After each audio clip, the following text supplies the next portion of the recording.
Everybody, welcome back to Wild Black.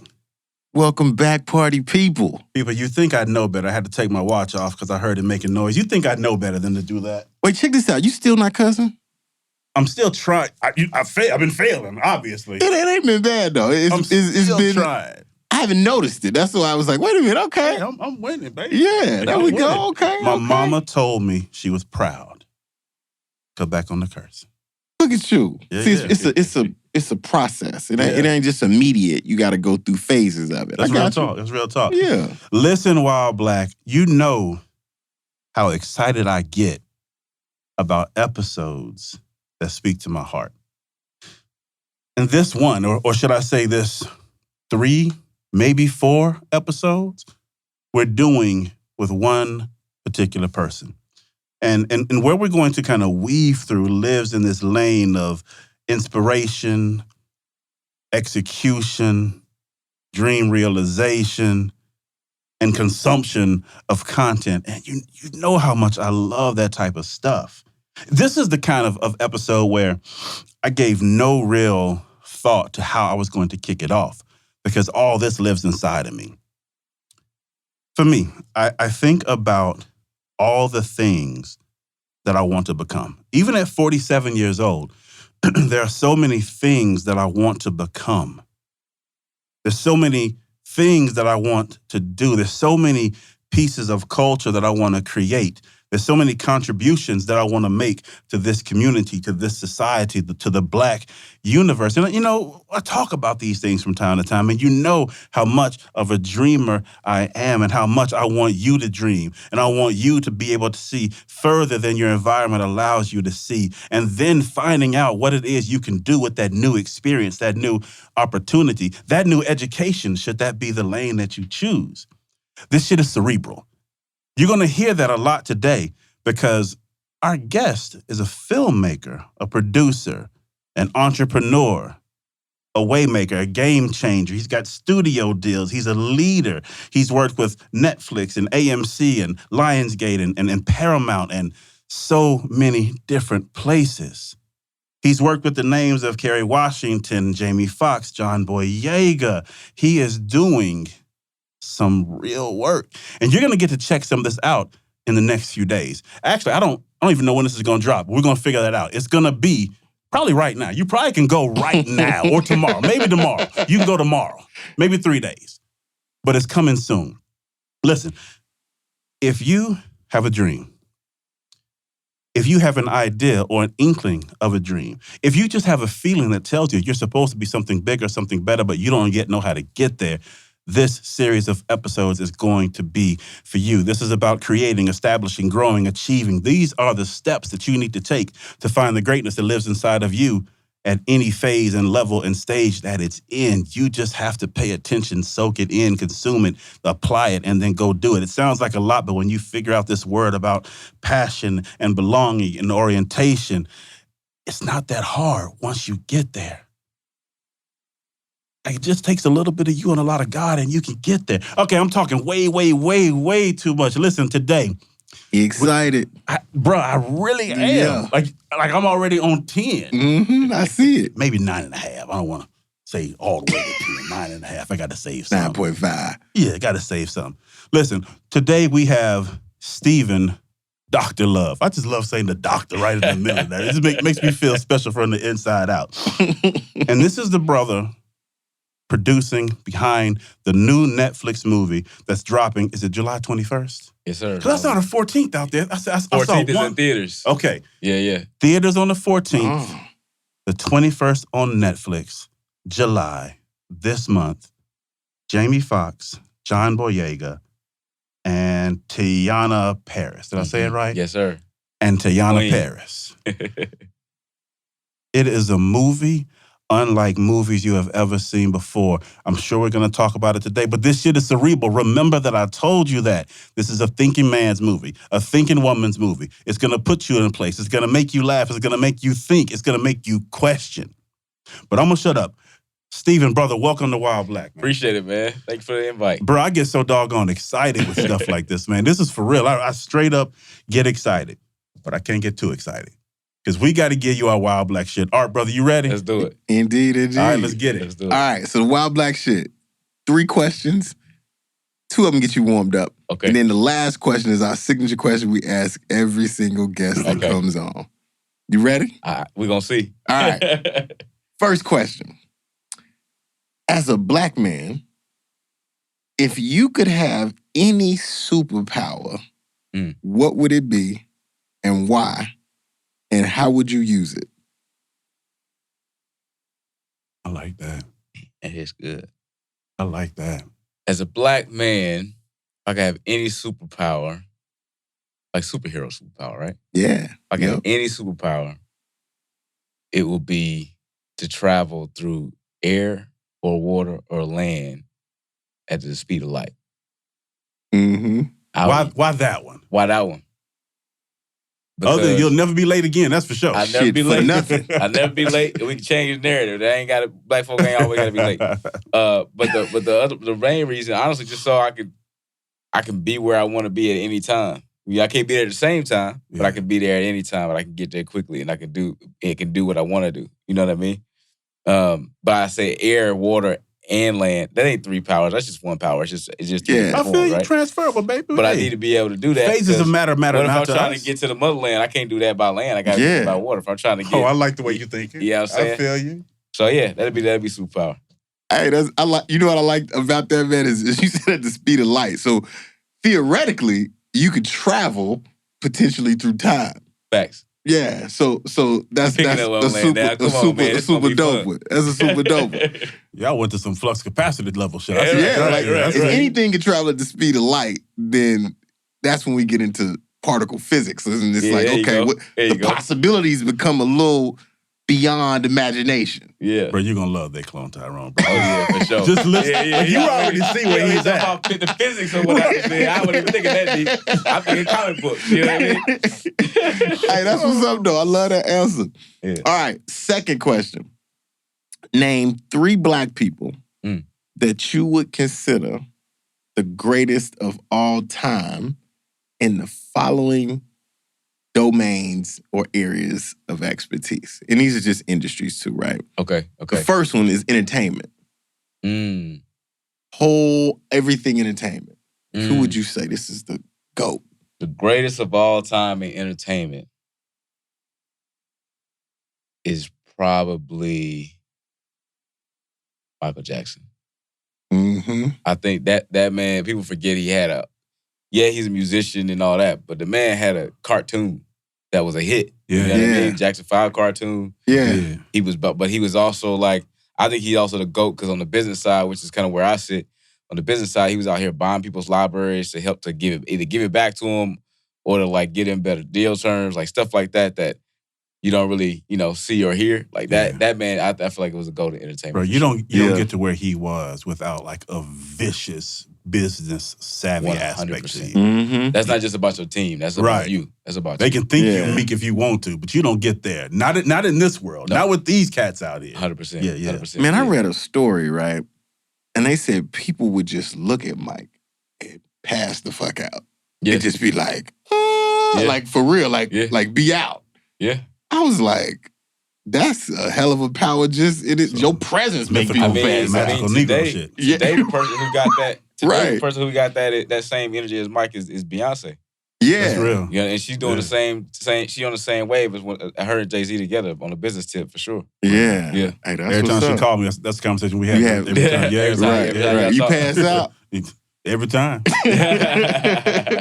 Hey, these jokes. These is just jokes. Right. All right, the second industry or area is sports. All sports. Not just one, like everything. He's trying to get me in trouble with this question, man. Mm-hmm. Most definitely. The greatest of all time is sports. All sports. All sports. I gotta give it to Serena Williams. Ooh. I gotta give it to Serena Williams. Hey. I think she, when you talk about dominance, tennis is not a team sport. At all. Right? So like there's arguments about MJ, LeBron, et cetera, and I think both of them dudes are GOATs in their own right, in their own era. But solo sport, Serena Williams, straight dominance for however many years. Yeah. On top of like expanding the verticals across her other businesses off of that. And she's still gonna be relevant 10 years from now, even though she's not playing. I think That's a hell of the an GOAT. answer. Yeah. That's a hell of an answer. I like the fact you picked a woman, too. Yeah, Yeah, that's that's a GOAT. As a GOAT. It's a GOAT. Third industry, media. Oh, that's easy. Byron Allen. Okay. Hey, say that again. Byron Okay. Allen. Yeah. Say that again. Actually, that ain't easy. Byron Allen and Tyler Perry, that's tied. I think that's tied. I'm gonna still rock with Byron because Byron making quiet moves that nobody know about. You just look up and he own your shit. Yeah, back. Yeah, he just You look up, Weather you just Channel. own it. That's me, baby. Right, I'm in there. All this shit you see about you know weather, what though? Actually, no. that's me. Byron Allen is my final answer for greatest of all time in media. Tyler Perry, right there. I'm Because- with you though. Yeah, Tyler Perry is absolutely a GOAT in his own right, and of it's similar to Jordan and Mike, right? Like Yeah. he's barely he's of his own era, but Byron Allen been doing it for a long time. Yeah. But specifically, I met with Byron one time, and he was like, which was an amazing experience. I'm just trying to learn from, just trying to understand like how he did what he did. Yeah. And this was like maybe 2 months after he bought the Weather Channel. And nobody understood it. Like, why would you buy the Weather Channel? That's not like, it's not sexy. Like, it's not a channel that it's like, you're not BET, right? Like, you're not buying something you can put content on the real way. And so I asked him flat out, because I don't have no filter. So I asked him flat out. I was like, well, why did you buy the Weather Channel? So he turned the TV on. The Weather Channel was on, right? Mm-hmm. He said, you see that? He said, every state is represented. Every area of their state, so every storm, anything in the country that's reported related to weather is on that channel. It's like, name one competitor for the Weather Channel. Is there another channel that only reports weather? No. I was like, dang. No. He's like, exactly. I have no competitors. Yeah. That's yeah, why I straight bought the Weather moat. Channel. And, Yeah. man, and on top of that, he took the technology and the innovation inside of the Weather Channel and applied it to consumer. Come on. Consumer behavior, Yep. retail space. Yep. He went to retailers, went to CPG companies, sold them data, Mm-hmm. did forecasting, trending for them, helped them do predictive modeling about when ice cream was going to be most popular, Come on, so man. they knew when to feature it, Come so on, they man. could hit their consumers. There's so many angles to that, and to see someone think through something that seems overly simple to us, but there's so much complexity that he had to go. That's a superhero. 100%. That brother's real. Give it up for Byron Allen. Amen. Indeed. Amen. Nice one. Yeah. All right, third question. All right, Final here we go. question, signature question. What do you love most about life while black? Ooh. What I love most about life while black. I think the thing that I have come to love the most about life while black, because obviously there's a lot of things that are challenging about life while black, right? But even in the challenges, there's always beauty in that, right? The thing that I've come to love the most is that black is black no matter where you are in the world. You know, I've been to the motherland, and even if there's a language barrier, like it's a camaraderie. You just understand culturally. There's things that have translated over generations. I went to Colombia, shot a movie down there for 4 months. People look just like us in Cartagena. You know what I mean? They look just like us. And even though my Spanish was, más o menos, more or less, whatever, it was all right. But the aunties in the kitchen, I ain't know lick what they were saying, but they had the same attitude as my aunties. You know what I'm saying? Like, I felt at home. You know and what they say, but you know what it felt like. Yeah, I know what it felt like. And so for me, like life while black is something that is the diaspora has taught me is the same in a lot of ways, no matter where you are. And that's the most beautiful part about it. Yeah. That's what's up. That's a That's good deep. answer. That's a good answer. Well, we're going to jump into our dope quote. And Let's do it. the dope quote is something from literature, science, history, religion, mathematics, entertainment, typically spoken by someone black and has a high level of pertinence to what we're talking about today. So I'll read it, and then I want to get your immediate thoughts, and we'll dive into the rest of the interview.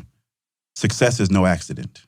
It is hard work, perseverance, learning, studying, sacrifice, and most of all, love of what you're doing.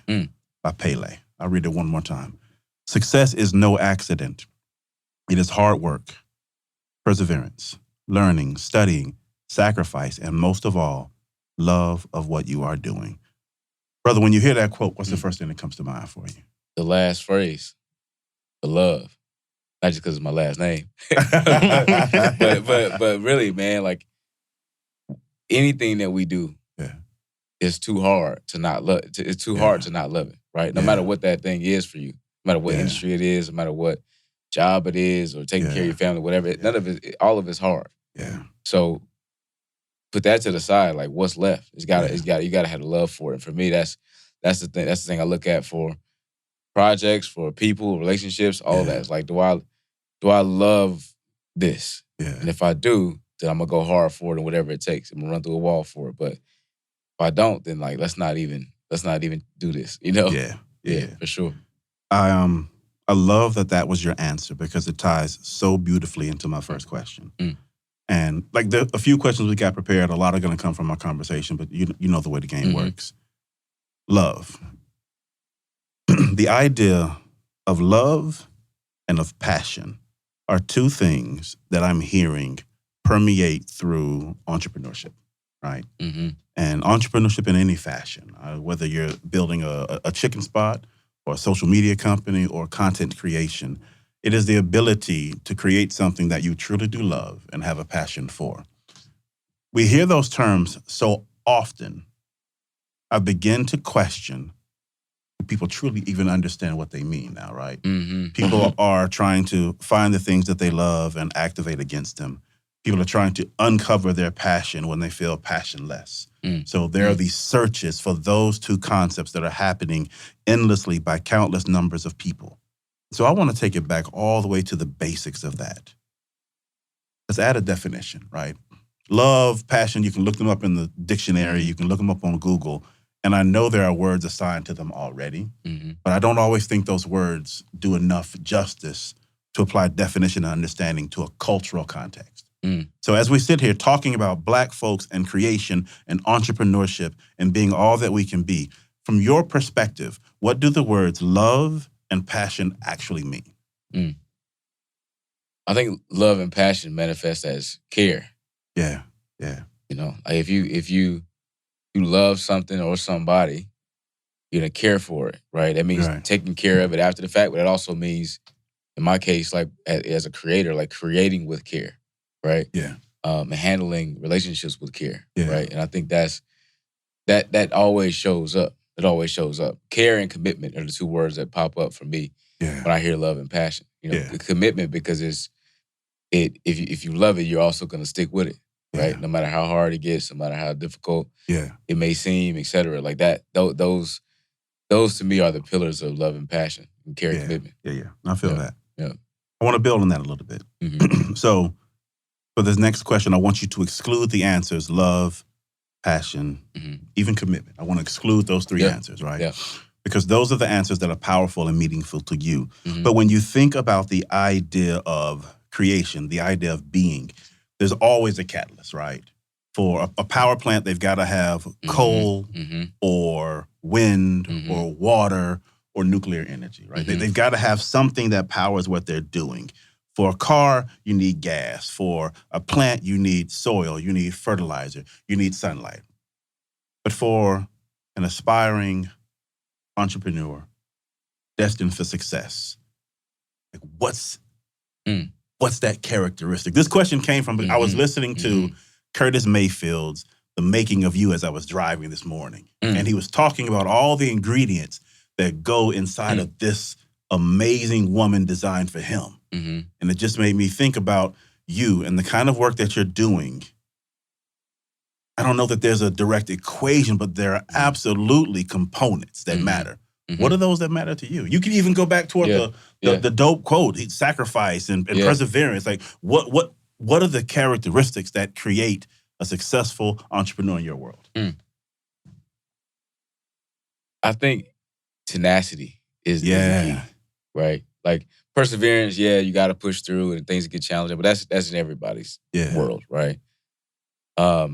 Tenacity in a creative space is essential, unless you just want to make expensive home videos, right? You know what I mean? Right. Like which is what I tell filmmakers a lot of times. Like if we are working on a story together, and it's an important story, like Tyrone, right? It's an important story. You're trying to say something. you're trying to, change people's minds with the story, what have you. That's great. And that's important. And that's an absolute requirement for every story that I'm going to make, right? But at the same time, if I want that story to actually reach the masses, to be able to change those minds, change those hearts, connect with people, it's gotta entertain first and foremost, right? Yeah. And to make that sort of beautiful combination happen is not a common thing in our industry, right? It's usually either one or the other. Either it's straight down the middle, and we're gonna give you entertainment and popcorn, and that's all it is. Yeah. Or it's a small independent thing, and it's just about the message and the heart, and that's just what it is. Yeah. And I refuse to believe that they have to be siloed, right? Right. But because I have that sort of, I won't say unpopular belief, but definitely a belief that is challenged often. Right. It means that I had to be absolutely tenacious with proving that these stories are commercial. Yeah. And it's proving that they will connect with the culture. Yeah. Right? Yeah. But proving that they can work on all levels. Yeah. Right? So tenacity is the thing that is essential every time. Yeah. So the moment you said tenacity, I heard the word, and the application of tenacity equated to failure in my head, right? Because that's where tenacity, in my opinion, has such merit, right? If there's failure or rejection, and you have a certain level of tenacity, you can move through it, you can overcome it, you can still find a way. And I think that's a great point to kind of dig in on, because when we talk about people in pursuit of passion and creation and entrepreneurship and success, everyone would be there if it weren't for roadblocks, right? If it weren't for failure. And the only thing that I can imagine is that if you hit a roadblock and you fail and you don't find some level of success, you quit. So what was your first failure and what's been your most significant failure? This might sound crazy. None of them do. Nothing. It ain't gonna sound crazy. It's gonna tell someone they can still do it, whatever it is. My perspective on life in general, right, is that there's really I don't see failure. Yeah. Like I don't. I'm sure. I'm not saying I've never missed the mark or didn't do so well on something or whatnot. I'm sure that's happened. I know that's happened. Yeah.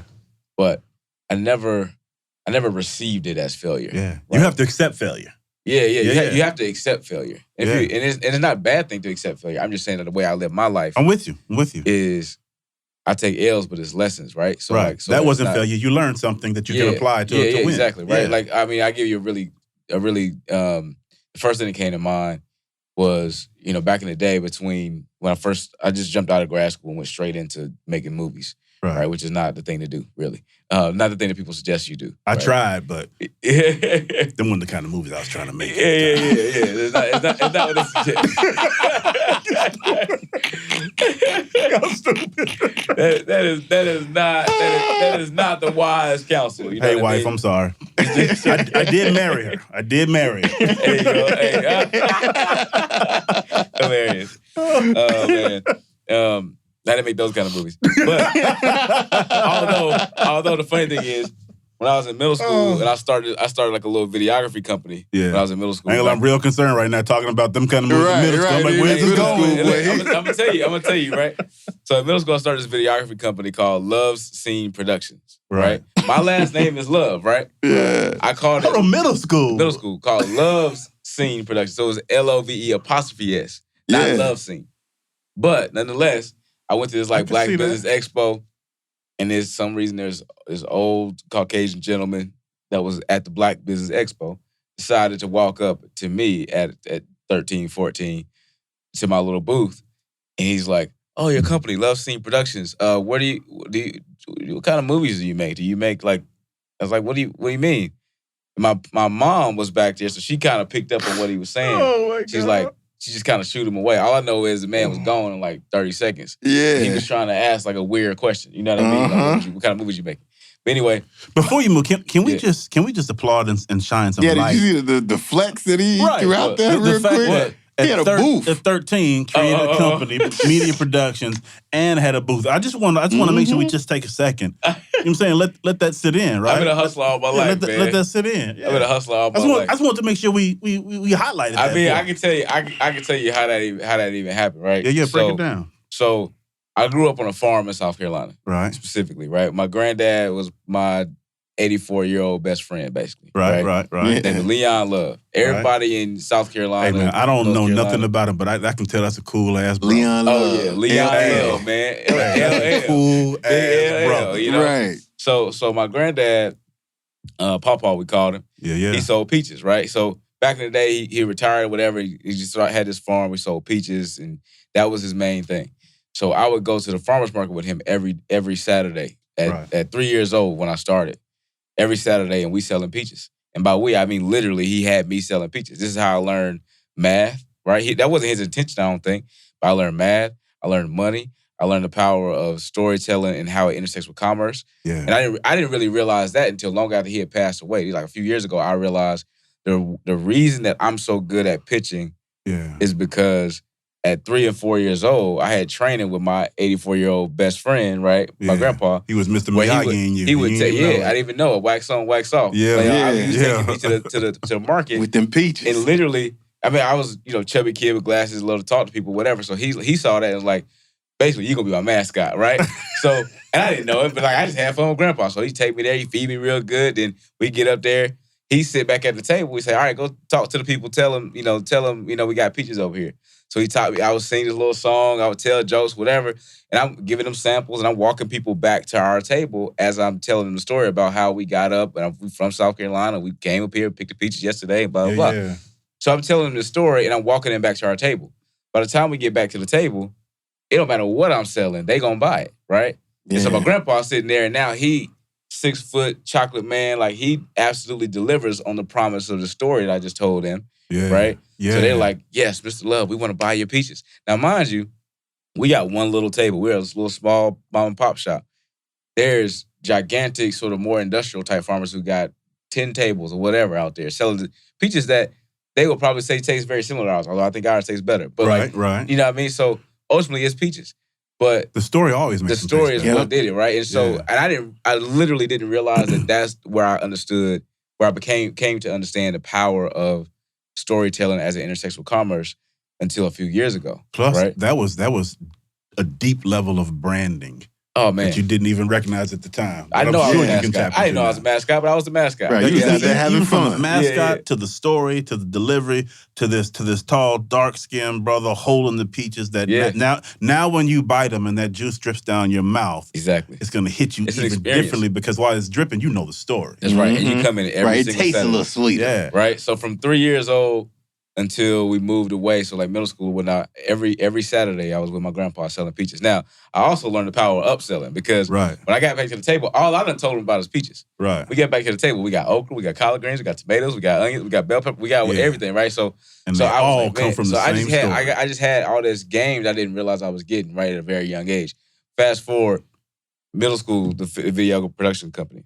So the way that happened was we moved from York, South Carolina, where the farm is, to Bennettsville, South Carolina, Marlborough County, which at the time and unfortunately still is one of the areas of South Carolina that has a lot of challenges with, education, teenage pregnancy, all those things, right? All the things that plague our community sometimes. Sounds like my hometown in Vicksburg. You know what I mean? It's a small town, but it has, it gets a bad rap. There's a lot of amazing people there. We get a bad rap because of the numbers sometimes, right? So anyway, but because of those numbers, there's resources sometimes for like after school programs. And one of those after school programs, my parents threw me into everything. Anything that was free, I did it. I played basketball, football, baseball. Yeah. I was in the band, right? I was in the choir, even though I can't sing, all that stuff. And one of these programs, after school programs, taught us how to use Handycam, how to upload that footage to the old school, computers. Yeah. How to edit it, right? And so I just fell in love with that. And it really gave me the bug for like doing this. But of course, again, I've been a hustler since I was 3. So I'm like, how do I make money doing this, right? Right. And I noticed that there were a couple people who were, grown-ups that had big, videography companies, and they were making good money, it seemed, right? But I also could tell that in a place like ours, everybody couldn't afford the expensive version of that. But people still were getting married. People still were having graduations. People still having, stage plays at the church that they want to film or whatever. So I saw the void in the market. I'm like, all right, I'm going to get me a camera, saved up some money. My parents, were like, I said, I don't want toys this year. Get me a tripod. You know what I mean? That kind of stuff. So started shooting content, right? So I was creating content early, shooting that stuff, filming it, whatnot. And then and my dad's a pastor, and so I would film his church services. I would sell the tapes back to the members. I was hustling.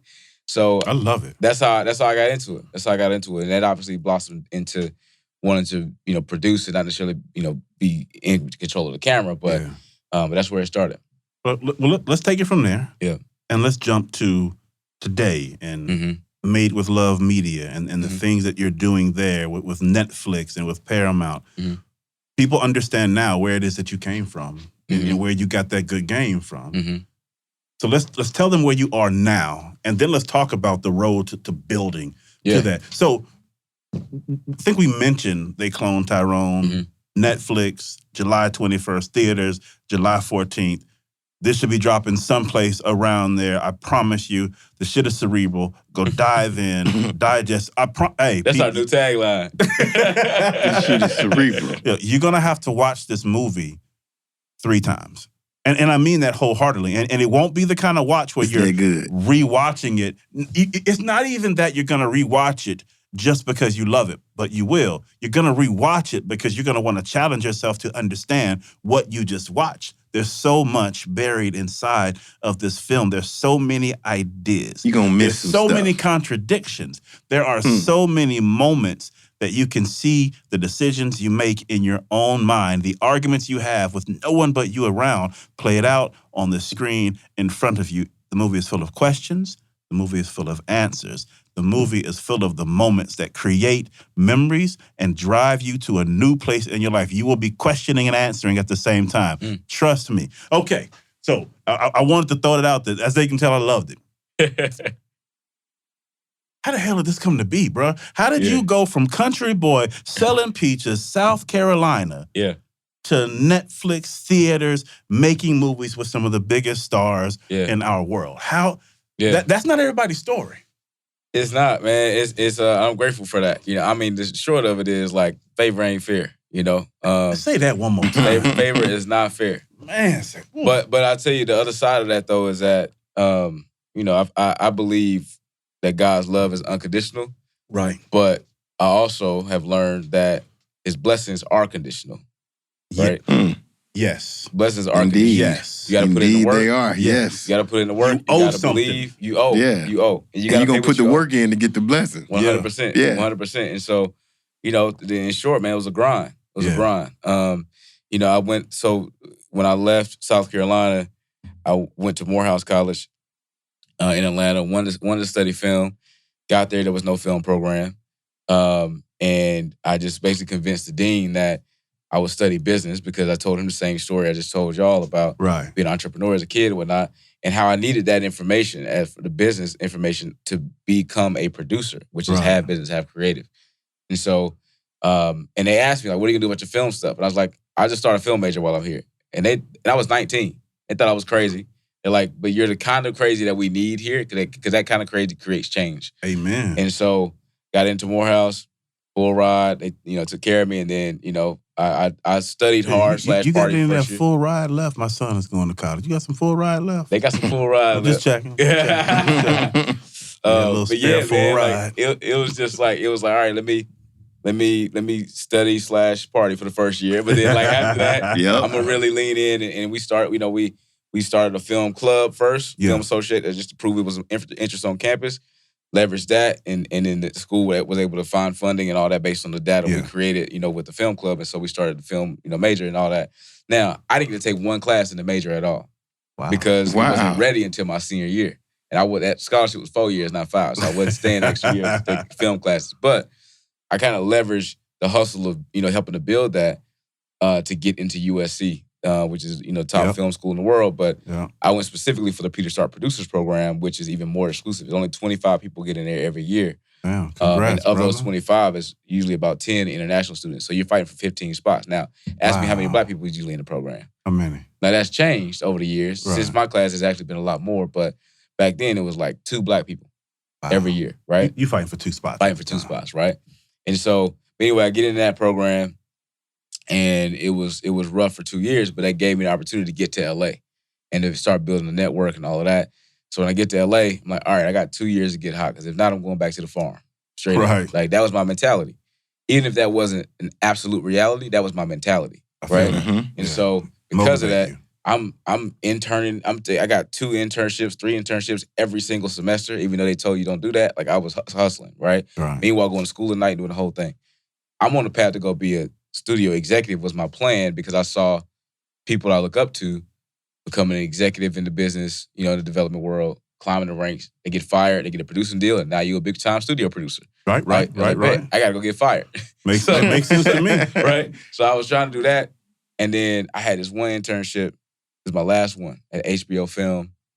And shout out to Len Amato, is the OG Italian dude from Chicago. That's straight shooter. Cool ass OG Italian name. Straight shooter, man. Len Amato was like, I like you, love. It's like, what do you, but you terrible at this assistant stuff. Like, what do you actually want to do? Right? And I was an intern, so the stakes weren't that high yet. I hadn't got on nobody's desk and messed up, but he was like, there's times I try to put you on to assistant stuff, you don't, it ain't gelling, but the creative stuff, you got it. Like, you know how to find the right people and all that stuff. Like, you got it.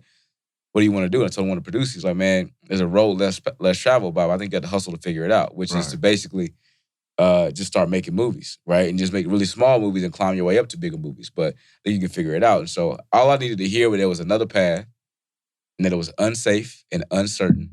I'm like, that sounds like me. So I just jumped straight into it. Yeah. And, graduated and a year later, a year of hustle and struggle. But a year later, we made the first movie, The Land, which was directed by Stephen Caple Jr. And obviously, Caple went on to do Creed 2 and now Transformers this summer. Yeah. So yeah, man, that's my brother. But he, that it was all of us. It was a big cohort of us who were just like, we want to do this. Like, we don't want to talk about doing it. We don't want to go work somewhere for 5 years and hope that somebody gives us a shot to do it.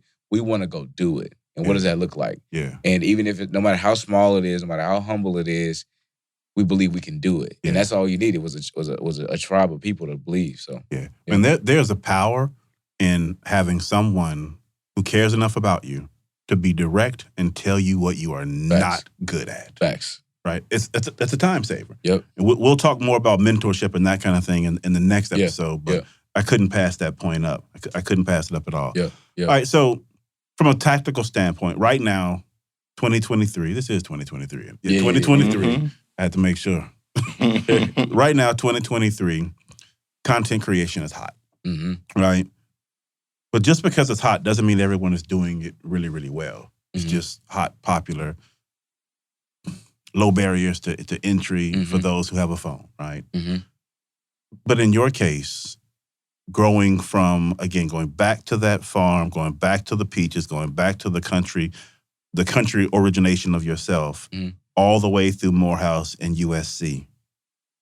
Before content creation is what it is today, what were you doing tactically? How did you learn about the equipment? How did you start? How did The Land come to be? Yeah. How did you learn through the opportunities and the things that you missed in there that propelled you to where you are now? How did that part happen? Yeah, I mean, trial and error is how it happened. Really, it was with The Land specifically. I'll tell you exactly how that happened. Right. With The Land, we were all in school still, grad school. I had to do a thesis, but in my program, you don't shoot a thesis. In my program, you find a script you like, you develop that script, you figure out a schedule and a budget, a marketing plan, a distribution plan, you put that, a production plan, and you put that together in a binder, basically, and say, so that theoretically you can say, here, financier, or here, studio, here's how you make this movie, right? Right. It's all theoretical. It's just for schools, just to defend your dissertation, basically. Right. But me being me, I'm like, I'm not doing all this work and not making this movie. Right. Hey, amen. Amen. And like the byproduct is going to be greatness. Facts. So Stephen Caple had the same energy. He wanted to write this script for his thesis to graduate, but he was like, I'm gonna put all this work in. I really want to do it. So that's how we linked arms on it. And ultimately we did shoot like a short teaser, and that teaser was like 6 minutes. That movie, The Land, is about these 4 boys on the east side of Cleveland that realized that their only way out, in their opinion, was skateboarding, right? Mm-hmm. And they're boys of color, right? So at the time, and now it's cool, but like at the time, it wasn't as mainstream for people of color to be skateboarding. Yeah. And so, skateboarding is not like basketball or music. It's not cheap to create it. You actually have to buy a lot of gear in order to pursue that professionally. So they were, doing crimes or whatever else. And it's based on some people that he was actually mentoring. And so ultimately, man, it was, how do we show people that this movie is not a stereotypical hood movie? How do we show people that it's not a stereotypical skateboarding video? Yeah. Right? How do we show them that this is actually something that we're trying to, it's a cautionary tale, right? Right. It's almost like if you took the story of Doughboy in Boys in the Hood and you decided to start way back with him when he was a kid and how he got to there, like, what's that cautionary tale, right? Before he becomes Doughboy, right? Yeah. And so for us, it's like we got to show people that it's special. So we shot this thing, no money, just asked for favors and whatnot. Shot this thing, it came out really well. And we're like, all right, what do we do with this? It's not really a short film, so we can't really take it to festivals. What do we do with it? But it shows you what the movie is. So it still goes on. It's called Indie Night Film Festival. And it's every Saturday, middle of the afternoon, when nobody actually wants to go to a film festival or anything like that, they show people short films. Mm-hmm. And it's in a really nice theater in Hollywood, Chinese theater, really nice theater, whatever. So we got cool with the dude who ran it. He was one of the OGs from Morehouse, actually, that graduated, I think in like the 90s. And so I said to him, I was like, man, look, like we trying to get our movie done. We got this short thing. It would really help us out if you would let us tell people that this is our premiere. Even though I know there's going to be other movies showing, like, can we tell people that this is our thing? And he was like, well, not really, but like, I can't stop you from doing whatever you got to do to get people here. It's like, oh, cool. Can you give us the VIP seating? Can you give us, we were just trying to get whatever we can. We printed up some flyers, gave it out, emailed people, told them this is our premiere at the Chinese theater for our movie called The Land of Misfits, whatnot. And people showed up and they're like, what are these other short films? Oh, it's just a preview. It's just previews. Just stay fired, right? So I showed Capel's first movie that won ABFF the year before. Right. And then we showed his short film. And then we showed our little teaser thing. And man, I invited agents. I invited all kind of people, financiers, whatever. None of them actually came, but their assistants came, which was even better. Yeah. Because on Monday morning, that was on Saturday afternoon. On Monday morning, the buzz around town was crazy. Everybody is like, what is this thing I heard about called The Land of Misfits that y'all made? Like, what is this thing? Is it a feature version? Like, yeah, I sent y'all the script like 6 months ago, but it's cool. Yeah, here's a feature script version, whatever. And the rest was history, man. You got an agent, the whole thing, and we, we made that movie. It was Charles King's first movie as a financier at Macro, actually. Wow. And so obviously Full Circle now doing, they Cloned Tyrone with Charles too. But are you a waymaker, man? Yeah. I hope so, man. I hope so. But honestly, for me, it's been the blessing of being in the right place. Yeah. With the right people. Yeah. Not even the right time, just at the right place with the right people. Yeah. Because all of the creatives around me, for the most part, are writers and directors first, or actors first. Right. They all have ambitions to create, but nobody really loves necessarily the business of the filmmaking. Nobody really loves the BS and chaos that comes with that, right? Of navigating the system and all that stuff. I happen to absolutely love it and have been blessed with the skill sets to do that. Yeah. And so it becomes a magnet for the creators around me who are like, yeah, let love handle that. I don't want to deal with it. Let love handle that, right? I love hearing that, right? Like, I love hearing let love handle that because that means that you trust me, one, and two, I'm in a place where I can be at the center of all these amazing creatives, right? We can make magic, right? And I know my place in that position. Yeah. Yeah. Man, through all that you just went through, what I heard was a message to people listening that no one is going to walk up and hand you a box of success. No. Right? They're just not. Here you go. Right. Nah. Ain't nobody gift wrapping success and putting it on your front door. Yeah. Right. What I heard was tenacity. Going back to that word, right? Not being afraid to push an issue, to ask a question, to ask for something, right? Because again, my father used to tell me the only thing free in this world was bubblegum and booty. And he said, I can't tell you exactly what he said. I'm trying not to curse. But what I will say is, I love in the story how you found every opportunity to ask for something that would set you up for a level of success that you dreamed about, that you just wanted. Yeah. Because you could have gone through that afraid to ask any of those questions. Yeah. Then you wouldn't have had your premiere. Right. Then those assistants would not have come out. Right. And your packet would have sat unopened. It'll still be on the desk, somebody's desk. Right. Yeah. And then none of us would be here right now. Yeah. Right. And I think for each one of us and for each one of you listening, there is a moment, whether you recognize it, whether you've already experienced it, where that choice to take a chance, to take a risk, to ask a question, to push an issue could be that catalyst for you to find yourself in a different position in 2 years, 10 months, 5 years, 10 years. Yeah. You never know. I mean, our story, I won't go into it deeply, is all the success and opportunity that has come from this podcast started with a phone call from me to him at like 8 o'clock in the random morning as we drove to work. Yeah. And it has turned into something amazing, right? Yeah. And not just what lives here in the podcast, other opportunities, network deals, like just things that only happened because we said yes, and only happened because we asked for an opportunity someplace. That's it. And then the doors flew open and opportunity found us. Mm-hmm. And I really want people to get that. Like, listeners, you know me, you know how much I sit from this position of you've got to go out there and ask for it because, again, no one is just bringing it to you. They're keeping it for themselves. Power. Sometimes you got to take it. That's it. That's exactly right. Power is never given.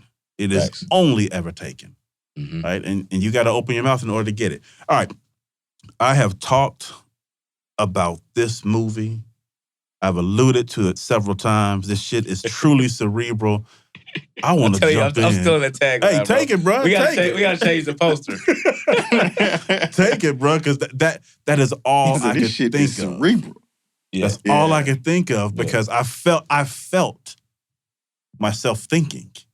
And there's a bunch of mindless TV that will entertain you into dumbness. Yes. Right? There's a bunch of it. Too much of it. This is not that. Like, this shit is truly cerebral. Let's jump into They Cloned Tyrone, bro. Yeah. I ain't gonna lie. I don't even want to try to start because I don't want to tell the wrong thing or ask the question to open some up. So, brother, you take it away. Yeah. What the hell is They Cloned Tyrone? What is They Cloned Tyrone? Other than fucking amazing. Sorry, I'm not supposed to be correct. Respect, so man. Respect. I mean, They Cloned Tyrone, as we've always described it, is about 3 people in a neighborhood that realize the government's doing mind control experiments on their people. I was scared to even say that because it's so deep. You know what I mean? And have been forever, right?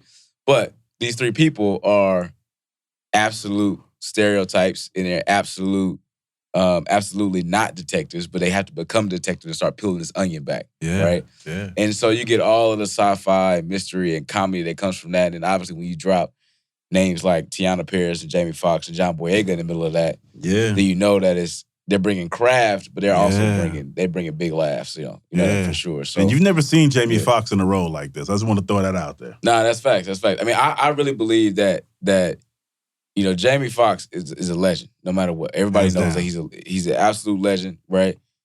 But in the last, call it 5 to 7 years, his heroism has turned into movies that are like where it's like singular Jamie Foxx kicking butt in an action movie, or he's being very give you a heavy performance in a movie like Just Mercy, right? Yes. Or giving you an Oscar-winning performance in Ray, right? Yes. To go a little further back.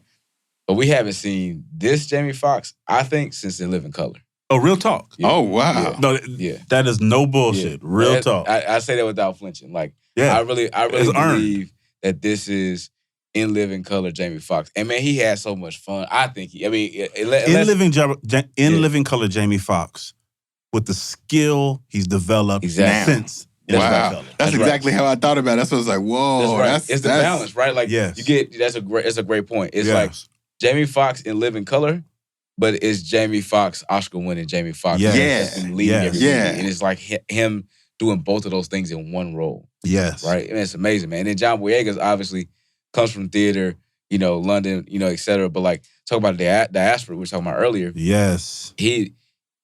John is like feel like he grew up in my neighborhood type thing, right? But he just got an accent. You know what I'm saying? Like he is absolutely salt of the earth, like from South London, like same deal. And then Teyonah, she's from South Carolina just like I am, right? I didn't know that. Yeah. So that's my sister. Like she's from South Carolina just like I am. So she also has that salt of the earthness too, but she also is like classically trained at Yale and all that, but is balancing that. So all three of them are bringing this really delicate balance to the movie that I think is amazing. Now, as far as like where the movie came from, because I know a lot of people are like, well, how do you even get a story like that Cloned Tyrone, right? Please. So I'll give you the short version of it, because it's not my own experience, but it's the director, Joel Taylor, who also co-wrote the script. Joel is from Alabama. And that's how we first through South? We out here. We Dirty South is well represented. Yeah. So I mean, obviously Fox is from Texas. You know what I'm saying? So, so Joel's from Alabama, Montgomery specifically, and very much so that's how we first can really click early days in school and whatnot, was because we cut two Southern kids in LA trying to figure it out. And he had a friend, a childhood friend who everybody knew was going to the league. He played football. Everybody knew he was going to the league. Yeah. And he went to college, D1, scholarship, the whole thing. And he actually didn't do anything, but he was riding home with a teammate from practice one day. Teammate had a gun under the seat. Headlines and all that, come out, of course. And even though, of course, he probably didn't, I don't know the details, but of course, I'm sure he didn't want to tell on his friend or whatever. Right. That it was his or whatnot. But even if he did, it didn't matter, because the school was like, yeah, but it's too late. You in the headlines about getting arrested for this thing. We got to let you go. It's bad for business, basically. Wow. Right? Just threw him to the side. He goes back home. And around this time period, when he gets sent home to Alabama to a less than ideal home situation, it's also around a time when on YouTube, the portals are opening around David Icke, right? And like all the different conspiracy theorists and those deep holes or whatnot of conspiracies. And so he starts like really tapping into that stuff.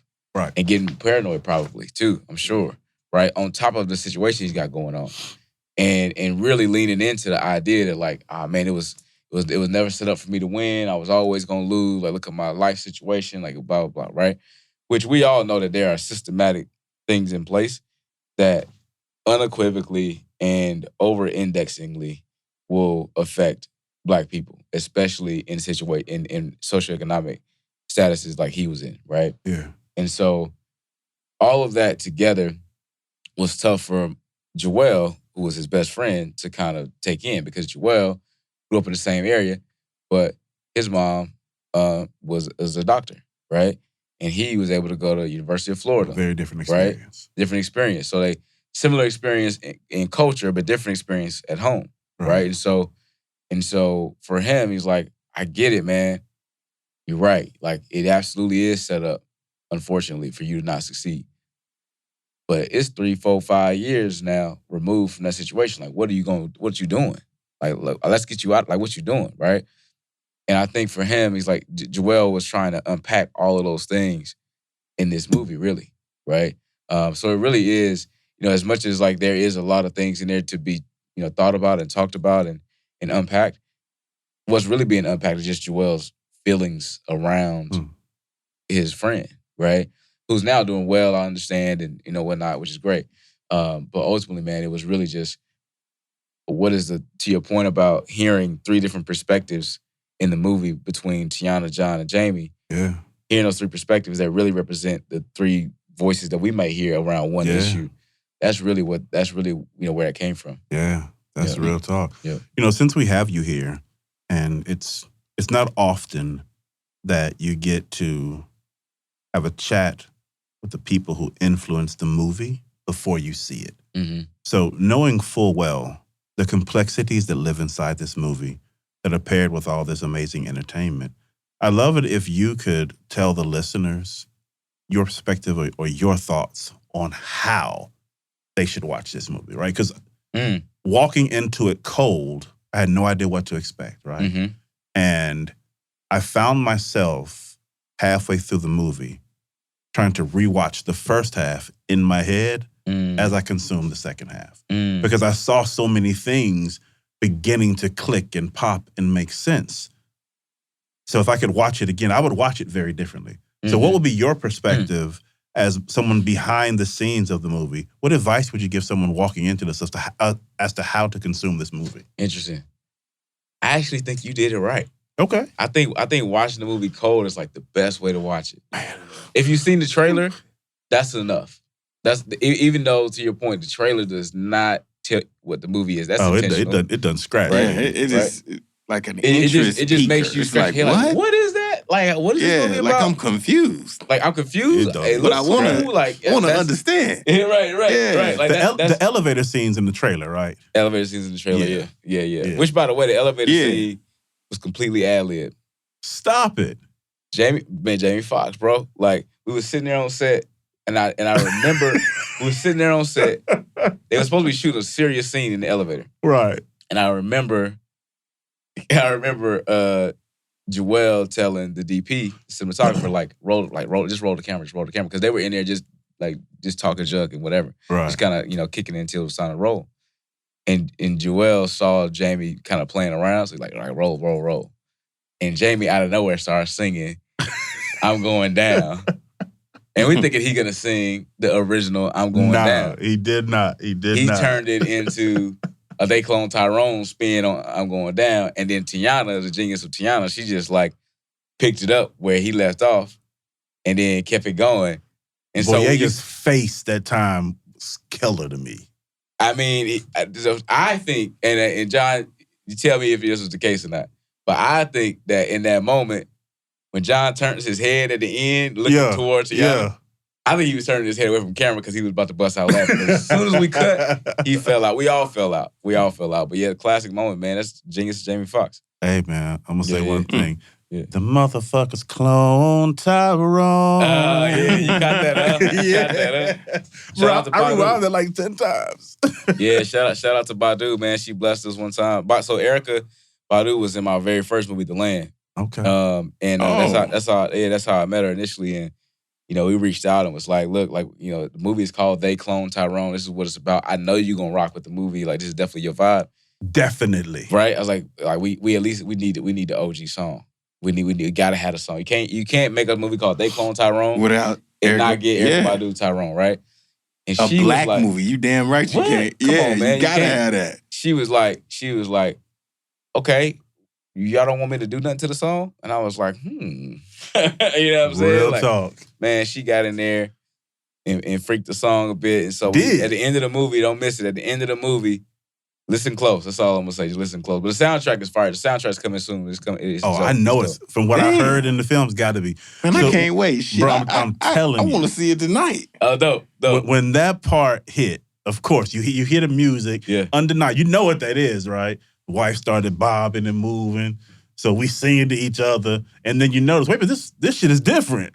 Yeah. You just zoned in with it, That's bro. Dope, man. I'm telling you, the movie is official. I appreciate it, man. I know you're probably used, well, not even you, people who create often sit in front of people who consume and they get fed the line that the people consuming think they want to hear, right? Mm-hmm.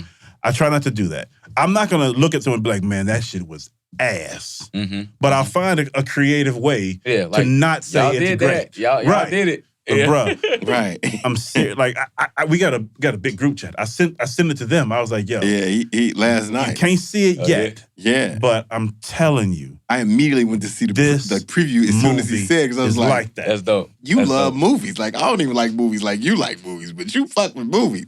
So he said it, I was like, this gotta be the strangest black shit I have seen. Yeah, bro. That I really want to check out, because it's so... It sparks this level of curiosity as to what is this? Yeah. It's like, what is going on? Like, what's happening in this? Mm-hmm. And I haven't seen a trailer or a preview to a movie that has sparked that level of interest in a very long time. Wait till you see the movie, bro.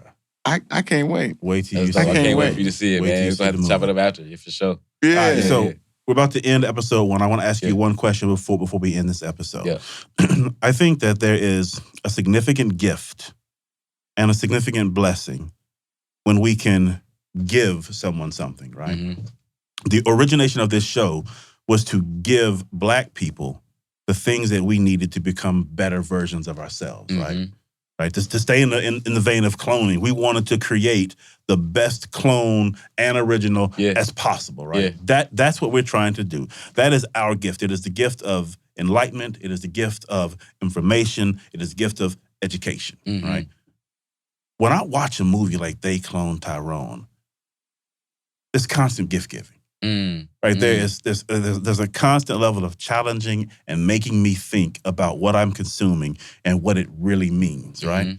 So from your perspective, not just on They Cloned Tyrone, July 14th, July 21st, not just there, but from your being, your person, going all the way back to South Carolina, Peaches, all the way through Morehouse, all the way through USC, all the way through the land, right?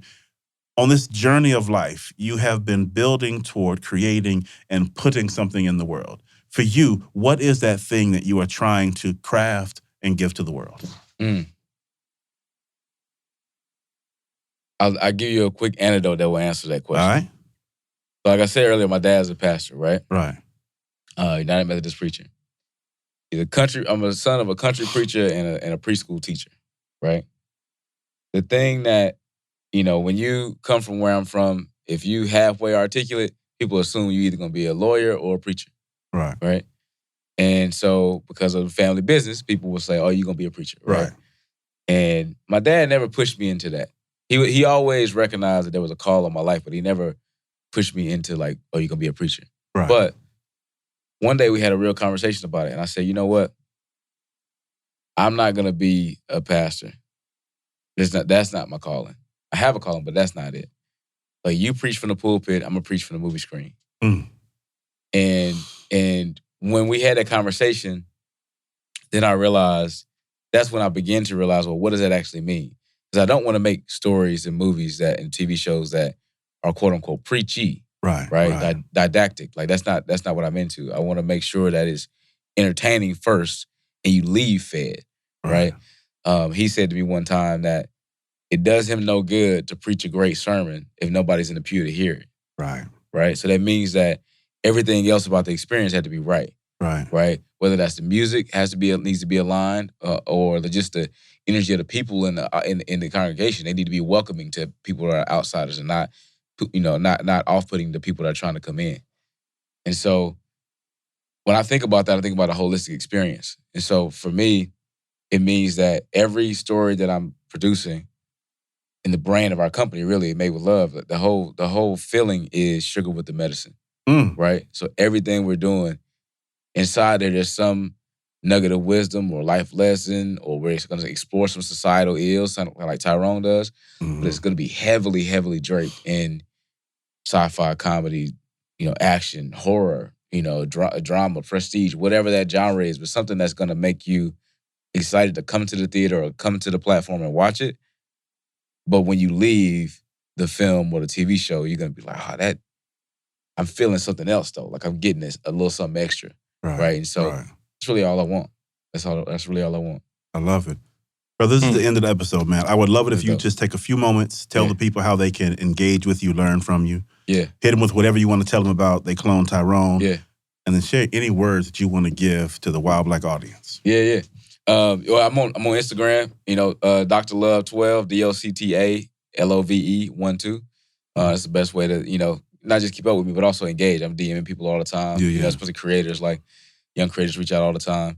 And I know in another episode we'll talk about, Invisible Collective and how we're building community with that. But that's another way for, young creators to kind of get in the mix of what we're doing and get involved, even if you're not ready to go do like a big They Cloned Tyrone type movie yet. If you're talented, we want to support, as much as we can. So, yeah. Cool. So, all right, bro, you got anything? Hey, I can't wait to see this movie. I can't wait for you to see it too. I hope you hype it up too much. Yeah, I can't wait. Bro. I can't wait. There's a whole bunch we didn't even say. Yeah, right. It looked pretty cerebral. It looked cerebral, involved, bro. Is what I It's got. definitely involved. Definitely not something you turn on and go cook. Like You got to watch that joint. I can't wait. I love it. Listeners, listen, the movie itself, it's layered. So don't go watch this movie thinking that you're going to be able to give it a part of your attention. If you do, you'll truly miss something that matters. Pay attention, right? When you think it's going off, still pay attention. Just watch the movie. Let the lessons that it's teaching reach you. And reach out. Tell us what you think about it. With that, Wild Black Peace, we out. We love you.